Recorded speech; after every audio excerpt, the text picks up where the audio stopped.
let's talk about West Africa's top 3 economies coming out of 2025, right? Who moved, who held ground, and who's ready to lead. So Nigeria, Ghana, Cote d'Ivoire.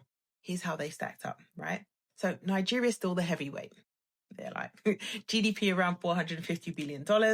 Ghana just crossed $112 billion. So they're second now. And Cote d'Ivoire about $106 billion. This isn't just about rankings. It's about trust, investment, and who's next to lead.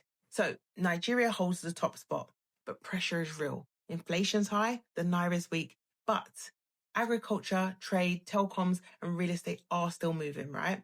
The government removed fuel subsidies, floated the Naira, hiked rates, passed major tax reforms, and without a full IMF cushion, it looks like Nigeria's absorbing the pain up front and betting on self-led reform now and strategically positioning itself for long-term strength later, right? And then Ghana is the discipline climber. First full year city gain in over 30 years. Gold exports booming, services are back, cocoa steady, quarter-free growth just past 5%. The government scrapped VAT on exploration, cleaned up tax levies, and focused on tourism, finance, tech, energy, and cocoa processing. With IMF backing and a goal for oil buffer and Eurobond payments on time, to me, it looks like Ghana's playing for access and credibility. And Cote d'Ivoire is the quiet competitor, right? Still top cocoa producer, but now building a bit of muscle in processing cashew, rubber, and oil. Yeah, they raised $2.6 billion in Eurobonds, kept investor trust through fiscal discipline, smart tax tools, low noise, strong delivery. So it looks like Nigeria's power is scale, Ghana's is stability, Cote d'Ivoire is supply.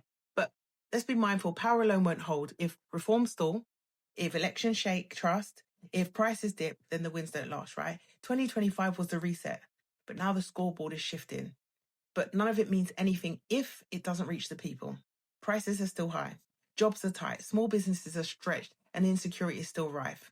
It's real, but not permanent. If you're watching these markets, track this and the risk, right? Nigeria's pushing agriculture, fintech, telecoms, manufacturing, and tourism. And while it's not state-led, private players are building too, right? Dangote's refinery is turning crude into fuel, cement, rice, fertilizer that is processed in Nigeria. In Ghana, mining, tourism, energy, and finance. In Cote d'Ivoire, cocoa, cashew, oil, and food processing.